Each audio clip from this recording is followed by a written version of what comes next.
Lecture 9th class में introduction to biology. Biology का क्या तारुफ है, आए इसको पढ़ते हैं। बायोलॉजी बेसिकली दो वर्ड का मजमूआ है, bio and logo. Bio mean life, logo mean study, यानी ग्रीक वर्ड है, दो वर्ड का मजमूआ है। Bio mean life and logo mean study. The scientific study of life is called biology, यानी लाइफ का जो मुताला है उसकी स्टडी क्या कहलाती है, बायोलॉजी। व्हाट इज बायोलॉजी, क्या है biology? Biology is a scientific study of living organism and there interaction with each other and environment. जिंदा जानदारों का एक दूसरे के साथ ताल्लुक और उनका माहौल के साथ जो इंटरेक्शन है उसकी स्टडी क्या कहलाती है, बायोलॉजी कहलाती है। यानी study of living organism and there interaction with each other and their environment is called biology. अगर हम इसकी डिवीजन की बात करें तो इसको तीन मेजर डिवीजन में डिवाइड किया गया है। इसको तीन मेजर डिवीजन में डिवाइड किया गया है। कौन कौन से हैं, हम एक एक को करते हैं। नंबर फर्स्ट है ज़ूलॉजी। ज़ूलॉजी नाम से ही जाहिर है, ठीक है ना। जू का मतलब चिड़ियाघर, चिड़ियाघर में क्या होते हैं, जानवर, यानी जानवरों की स्टडी क्या कहलाएगी, zoology. Division of biology deal with the study of animal is called zoology. उसके बाद बॉटनी। बॉटनी में क्या करते हैं, पौधों का मुताला करते हैं, यानी scientific study of plant is called botany. ठीक हो गया। थर्ड कौन सी है, मैक्रोबायोलॉजी। मैक्रोबायोलॉजी में क्या करते हैं, वो जानदार जो हमें आम आंख से दिखाई नहीं देते उसका जब मुताला करते हैं तो उसकी स्टडी क्या कहलाती है, मैक्रोबायोलॉजी। मैक्रो मतलब बहुत छोटे, जो आम आंख से नजर ना आए, यानी नेकेड आई से नजर ना है, उसका मुताला क्या कहलाता है, मैक्रोबायोलॉजी। फॉर एग्जांपल बैक्टीरिया वगैरह। अब इसके अगर हम ब्रांच की बात करें तो इसकी 16 ब्रांचेस हैं, बायोलॉजी की 16 ब्रांचेस हैं। एक एक को हम एक्सप्लेन करते हैं। सबसे पहले हम मॉर्फोलॉजी। मॉर्फ का मतलब क्या है कि किसी भी लिविंग ऑर्गेनिज्म को शक्ल और सूरत देना। लॉजी मतलब स्टडी, उस जानदार की साफ और शक्ल का जो मुताला है उसकी स्टडी को हम क्या कहते हैं, morphology. This branch deal with the study of form and structure of living organism is called morphology. अब जब उस जानदार का हम अंदर से मुताला करते हैं, यानी अंदरूनी साफ का मुताला करते हैं, तो उसकी स्टडी क्या कहलाती है, एनाटॉमी। एनामीन आपको टॉमीन कट, यानी आप कट करके ऊपर से देखना, यानी अंदर से हम देख रहे हैं, कट करके अंदर से देख रहे हैं किसको, जानदार को। Study of internal structure is called anatomy, यानी इंसान की अंदरूनी साफ का जो मुताला है वो क्या कहलाता है, एनाटॉमी। उसके बाद इंसान लिविंग ऑर्गेनिज्म के अंदर क्या होते हैं, टिश्यू होते हैं ना, तो उन टिश्यू की स्टडी क्या कहलाती है, हिस्टोलॉजी। हिस्टोलॉजी बेसिकली टिश्यू का साइंटिफिक नेम है, ठीक है ना। Macroscopic study of tissue is called histology. उसके बाद हम बात करें सेल बायोलॉजी। नाम से जाहिर है कि सेल की study, the study of structure and function of cell and cell organelles is called cell biology, यानी सेल का काम और उसकी साख का जो मुताला है वो क्या कहलाता है, सेल बायोलॉजी। क्या कहलाता है, सेल बायोलॉजी। अब है फिजियोलॉजी। फिजियोलॉजी नॉर्मल फंक्शन, ठीक है। This branch deal with the study of function of different part of living organism is called physiology, यानी जिंदा जानदार का मुख्तलिफ हिस्से जो नॉर्मली फंक्शन परफॉर्म करते हैं। अगर मैं अपने लिम्ब हिला रहा हूं, अपने हाथ हिला रहा हूं या चल रहा हूं, वो क्या है, मेरी फिजिकल एक्टिविटी है, फिजियोलॉजी है, ठीक है। उसका मुताला क्या कहलाता है, फिजियोलॉजी कहलाता है। नेक्स्ट है हमारे पास genetic. Study of gene and their role in inheritance is called genetic, inheritance से मुराद खसूसियात है जो ट्रांसलेट होती है, खसूसियात एक जनरेशन से अगली जनरेशन में, यानी पेरेंट से बच्चे में मुंतकिल होती है। किसके थ्रू? जीन के थ्रू। उसका जो मुताला है, उसकी जो स्टडी है वो क्या कहलाती है? जेनेटिक कहलाती है। Study of gene and the rule in inheritance is called genetic. Inheritance means transmission of character from one generation to other. Next है एम्ब्रियोलॉजी। एम्ब्रियो जिसके अंदर एक नया यानी न्यू इंडिविजुअल जो क्या करता है? पैदा होता है, डेवलपमेंट पैदा होता है। अब एक बच्चा बनता है किसके अंदर? एम्ब्रियो के अंदर। एम्ब्रियो कहां बनता है? कहां बनता है? मादा के अंदर, यानी फीमेल के अंदर। Study of development of embryo to new individual is called embryology. Taxonomy, हम किसी भी ऑर्गेनिज्म को क्लासिफाई करते हैं और उसको साइंटिफिक नेम देते हैं, तो उसकी स्टडी क्या कहलाती है? टेक्सोनोमी। फॉर एग्जाम्पल अनियन है यानी प्याज है, उसका साइंटिफिक नेम क्या है? Allium cepa. अगर आप दुकानदार के पास जाओ, उसे कहो इलियम सीपा दे, तो क्या कहेगा कि भाई क्या बोल रहे हो, क्या चाहिए, क्या दूं? क्योंकि ये साइंस के वर्ड है। जो अनियन है वो आम जुबान है, ठीक है ना। जब हम इसको साइंटिफिकली बोलेंगे यानी बायोलॉजी के अंदर साइंस की रूप में आके बोलेंगे तो इसका नाम है इलियम सीपा, ठीक है ना। हर चीज का अपनी जगह पे अपना मकाम है, ठीक है। नेक्स्ट चलते हैं पैलेंटोलॉजी। अपन ऑर्गेनिज्म का जो फालतू बात है यानी फोसिल है, उनकी स्टडी क्या कहलाती है? पैलेंटोलॉजी, ठीक हो गया। नेक्स्ट यानी इसको मैं एक्सप्लेन कर दूं, study of fossil which are the remain of extinct organism is called palaeontology. उसके बाद है जानदारों का माहौल। जानदारों और माहौल के दरमियान जो ताल्लुक है उसकी स्टडी क्या कहलाती है? Environmental biology. जाहिर सी बात है, जब एनवायरमेंट के साथ ताल्लुक है तो उसकी जब स्टडी करेंगे तो एनवायरमेंटल बायोलॉजी कहलाएगी। नेक्स्ट है हमारे पास सोशल बायोलॉजी। सोशल बायोलॉजी से मुराद के जानदारों का बिहेवियर कैसा है, रवैया कैसा है, उसकी जब हम स्टडी करेंगे तो क्या कहलाएगा? Social biology.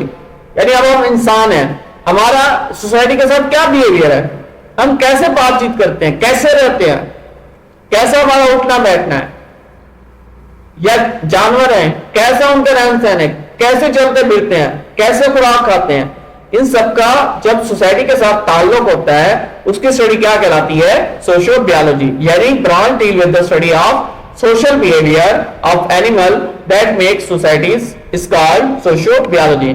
Next है हमारे पास पैरासाइटोलॉजी। पैरासाइट यानी जो पैरासाइट है उसकी स्टडी क्या कहलाएगी? पैरासाइटोलॉजी। पैरासाइट क्या होते हैं? लफ्ज पैरासाइट इस्तेमाल हुआ है, तो पैरासाइट क्या होते हैं? पैरासाइट हमारे पास जो है ना वो कीड़े मकोड़े वगैरह। पैरासाइट हमारे पास क्या है? पैरासाइट क्या है?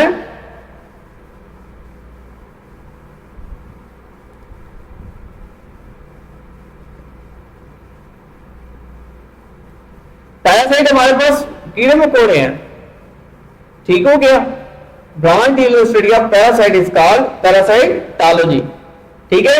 यानी छोटे कीड़े मकोड़े जो पैरासाइट वो होते हैं जो हमें आम आंख से मतलब जिस तरह क्या कहते हैं सीवी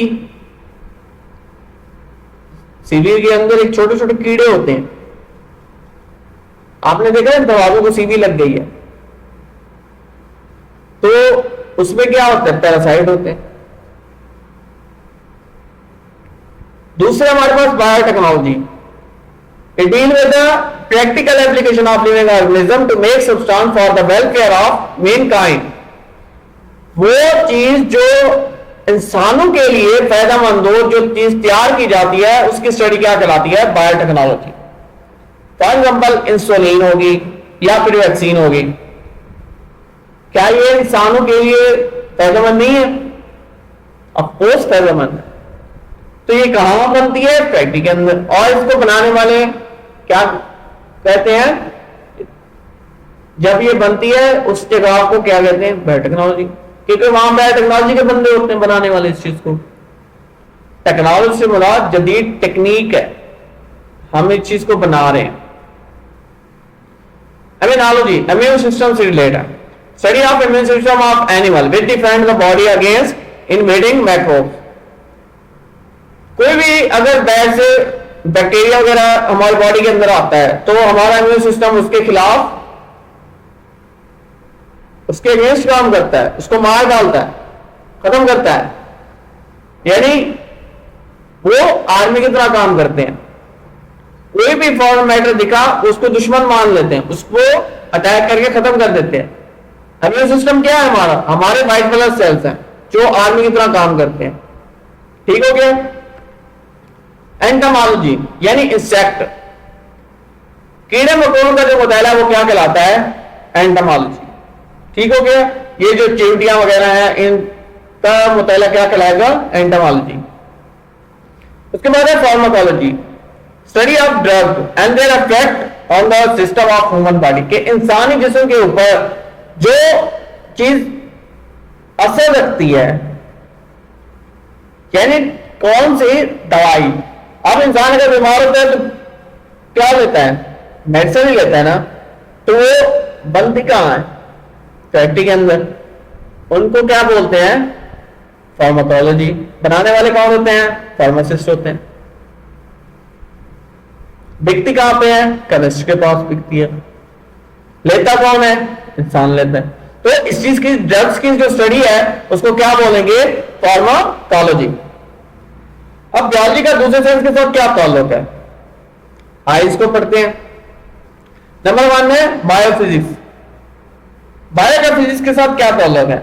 मेडिकल के अंदर हम फिजियोलॉजी की बुक पढ़ते हैं, वो बेसिकली क्या है, एक शाख है किसकी, बायोफिजिक्स है। वो एक बायोफिजिक्स है, study of principle of physics, physics के वो असूल का मुताला है जो एप्लीकेबल होते हैं, इतलाक होते हैं किसके ऊपर, बायोलॉजिकल फिनोमिना। फिनोमिना तरीका था, बायोलॉजिकल फिनोमिना के ऊपर फिजिक्स का इतलाक। अगर हम इसको मेडिकल लेते हैं, जिस तरह मैं अपना हाथ मूव कर रहा हूं, मैं लिम्स मूव कर रहा हूं, यानी अपर लिम्स मूव आउट करा रहा, तो ये मेरी क्या है, फिजियोलॉजी है, नॉर्मल फंक्शनिंग है। यानी फंक्शन जो परफॉर्म करता है बायोलॉजी के अंदर, जानदार अगर चलता है, फिरता है, उठता है, बैठता है, हाथ हिलाता है, सर हिलाता है, कोई भी काम करता है, कोई भी चीज बोलता है, कोई भी मतलब काम एक्टिविटी कर रहा है, उसका मुताला क्या कहलाएगा, बायोफिजिक्स कहलाएगा। यानी फंक्शनिंग है, जानदारों की फंक्शन है। जब हम किसी कोई काम परफॉर्म कर रहे हैं, यानी जानदारों के साथ रिलेट है, कोई एक्टिविटी कर रहा है, तो उसकी स्टडी क्या कहलाएगी, बायोफिजिक्स कहलाएगी। यहां पे भी एग्जांपल दी गई है, liver in physics and limb of animal in biology. Limbs, कोई भी लिम्स, अपर लिम्ब या लोअर लिम्ब ले ले, चलता है फिजिक्स है, हाथ हिला रहा है फिजिक्स है, यानी लिम्स की मूवमेंट करा रहा है। नेक्स्ट है केमिस्ट्री। अब हम सांस ले रहे हैं और सांस बाहर खारिज कर रहे हैं, रिएक्शन हो रहा है ना, फोटोसिंथेसिस हो रही है, क्या हो रहा है, रिएक्शन हो रहा है। इन रिएक्शंस कहां होते हैं, केमिस्ट्री के अंदर होते हैं। Study of chemistry in different compound and processing occurring in a living organism. For example, basic metabolism of photosynthesis and inspiration involve the knowledge of chemistry. अब बात आ गई ना कि फोटोसिंथेसिस हो रही होती है और इंस्पिरेशन हो रही होती है। दूसरा यूरिनेशन, यानी यूरिन पेशाब का बनना, उसमें भी क्या है, रिएक्शंस होते हैं तो ये चीज बनती है। किस कहां होते हैं, वो किडनी के अंदर होते हैं। इंस्पिरेशन कहां होती है, आपके लंग्स के अंदर होती है, फेफड़ों के अंदर होती है, और फोटोसिंथेसिस आपके जिस्म के अंदर होती है। तो केमिस्ट्री का भी रिलेशन है इनके साथ। अब मैथ के साथ पाएगा क्या ताल्लुक है, study of biology processing using mathematical technique and tool. अगर कोई डॉक्टर मेडिसिन तजवीज करता है तो क्या वो ऐसे तजवीज कर देता है, नहीं, वो एक टेक्निक को इस्तेमाल करता है, वो उसकी डोजेज बनाता है कि इसको कितनी डोज देनी है, कितनी चीज देनी है, उसके अंदर क्या इस्तेमाल होता है, उसके अंदर यूज बायो मैथमेटिकल, ठीक है ना, उसमें मैथ यूज होती है। अब ये तो नहीं कि हम वहां पे अलजबरा लेके बैठेंगे ये इतना आएगा ये इतना नहीं, इसकी अपनी मैथ होती है। अगर हमने लैब रिपोर्ट बनानी है तो वो क्या है, वो भी मैथ है कि इसका शुगर लेवल इतना आया, इसका ग्लूकोज लेवल इतना है, या इसका यूरिया इतना है, या बिलोरोबिन इतना है। ये सारी चीजें किसके अंदर है, मैथमेटिक्स के अंदर। तो ये टेक्निक और टूल जब इस्तेमाल करते हैं फॉर्मूलाज किसके ऊपर, लिविंग ऑर्गेनिजम्स का इसमें फायदा हो, तो क्या कहलाता है, बायो मैथमेटिक्स। बायोजियोग्राफी 3 वर्ड है। बायो मीन लाइफ, जियो मतलब अर्थ, ग्राफी मतलब डिजाइन, अर्थ का graph, deal with the study of occurrence and distribution, किसकी, different species of living organism in different geographical region, मुख्तलिफ स्पीशीज जानदारों के मुख्तलिफ geographical region of the world, दुनिया के मुख्तलिफ हिस्सों में रहते हैं, पाए जाते हैं, उनकी तकसीम है, उसका जो मुताला है वो क्या कहलाता है, बायोजियोग्राफी। ठीक हो गया। जिस तरह इंसान है कहां रहते हैं, जमीन में रहते हैं, जानवर है कहां रहते हैं, जंगल में रहते हैं। अब सबकी डिवीजन हुई हुई ना, अब क्या इंसान जंगल में जाके रहेगा या जानवर इंसानों में आके रहेंगे, तो तकसीम हुई हुई ना। तो जब इसका मुताला करेंगे तो क्या कराएगा, बायोजियोग्राफी।